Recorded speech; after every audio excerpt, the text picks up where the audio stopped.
Welcome back, Food Jacks. Jack Scalfani here from the Cooking with Jack show, and we are putting on another set of knives on the show.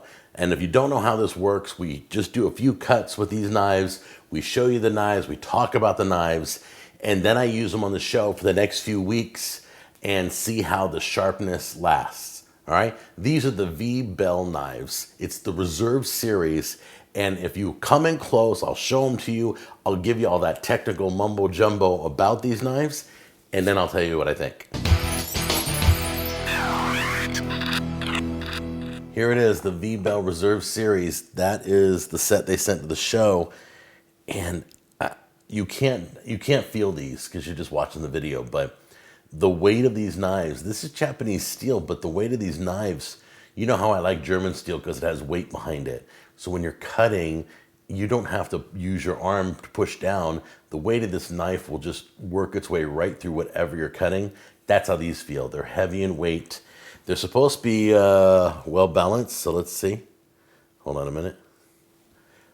I've never balanced on my finger before. There we go. So these knives are all VG10 Damascus steel.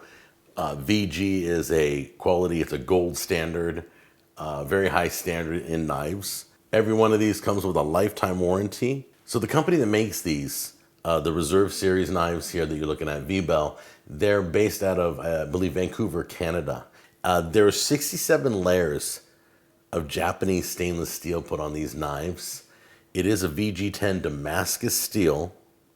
Every one of these has a 15-degree dual angle blade. That's very important. Some knives they just do one side. But this is a dual angle. And the best part that I love is that these handles, these rosewood handles, they're double beveled wood handles for left and right-handed people. No matter which hand you use, these knives will fit comfortably in either a lefty or a righty.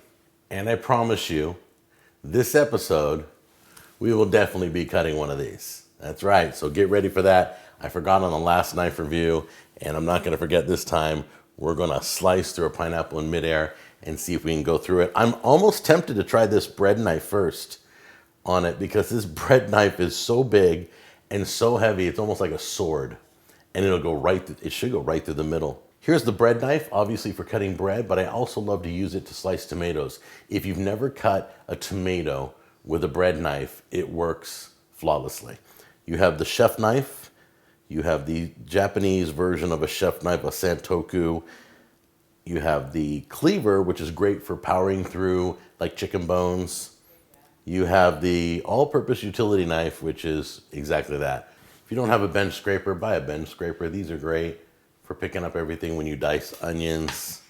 Don't ever use the knife towards your hand to pick your onions up, please. Honestly, the most dangerous part of the onion is the initial cut because that skin outside, that papery skin, makes it very slippery. So you go slow, right through it. So let's go right through the root. The other thing that's very dangerous is if you're cutting towards your hand, and I know it's a rule not to cut towards your hand, but when you're dicing onions, you have to like do an initial press right in there, and then you turn it sideways, and all I do is just tap, tap, tap. I gently tap the knife down because I don't want it to go all the way through the onion, right? And then pull it back out, okay?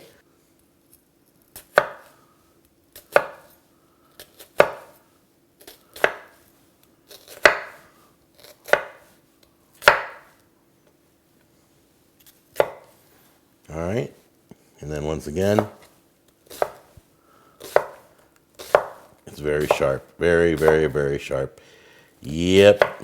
The beauty is I'm making pot roast for my Bible study. So all this stuff's going into the pot roast that I'm cutting today. Let's do some carrots. This is the cleaver. There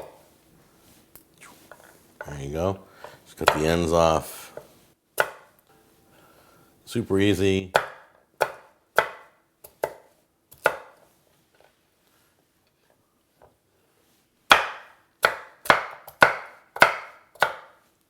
Beautiful.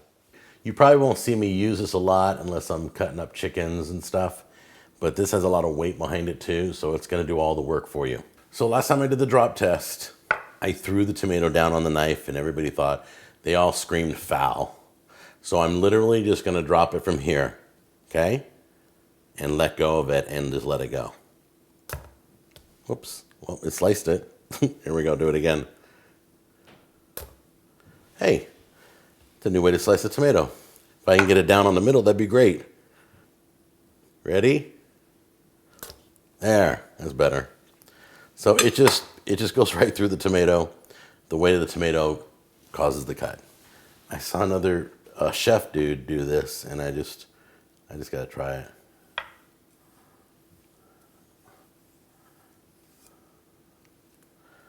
He wasn't even touching the tomato. So let's pretend I'm making a little salad. I just want to chop up a few things. This all-purpose utility knife is really great to get things done quick, easy to clean. You don't have to worry about it. And then you just, that's it. Okay, so my wife said I could do this if I laid out tablecloths and I didn't get the kitchen all messy because it always splatters all over the kitchen and she hates it and she finds pieces of pineapple that I missed. It's a disaster. So Jack Jr. came down to help me tie this pineapple in place. And I thought, you know what? Jack Jr. has never done the pineapple cut. We've done it so many times. First time we ever did it was Miracle Blades 3 video over 10 years ago. That's when we first cut it because Chef Tony did it in his video. We wanted to see if it really went through. So every time we get knives, we try this. You ready? Hey, Junior, you want to do this? Sure. All right, come on over here. I got to move the... He's right-handed, I'm left-handed. So let me fix the tablecloths real quick, and then we'll go for it. So I'm leaving the kitchen. I think I'm going outside in case this thing goes back. No, I'll be right over here, dude. Please, dude. But maybe this is why I don't have you on the show. You get all fidgety. All right, you ready? Mm-hmm. You think you can do it? Sure. It's not about if I can do it, it's if the knife can do it. All right, let me get behind the lights. I'm going to count to 3. Okay. 1, 2, 3.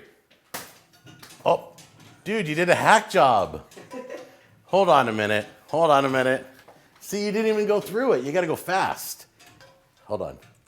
Okay, so I'm going to spit on my gum. let me try this. I wanted to do the bread knife. Let me do the bread knife. No, let me do the bread knife. You've done this twice. Let me do the bread knife. You took a bite out of it. That's all you did. You ready to do this? Mm-hmm. Can you do it for real? You can do the bread knife or the chef knife? Do the bread knife. 1, 2, 3.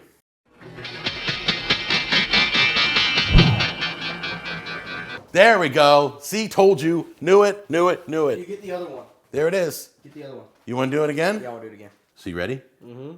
You trying to save face on this one, right? Sure. All right. Here we go. Take 2. You gonna stand over there this time instead? Are you going to let go of the handle? No. You're right. I'm not gonna let go of the handle. No. That's not a good idea. I'm getting behind the lights. Okay. I know when you're ready. Count of 3. 1, 2, 3. Dude, you hit everything in the kitchen. You took it right. You cut the string and everything. He took a chunk out of it again, didn't go through it, and went through the leaves, cut the string, and it hit the cabinets. All right, dude, I love you. Can I have the knife, please? No, Carefully. you gotta try it back up. No, I'm not. Hand me the knife, please. Hand me the knife. All right, guys. These knives are very sharp. Just don't put them in the hands of an 18-year-old. You want to do me a favor and say goodbye? Bye. Bye, guys. Be looking for these knives on the next episodes coming up. Take care. And link down below for the Indiegogo campaign for this. Bye.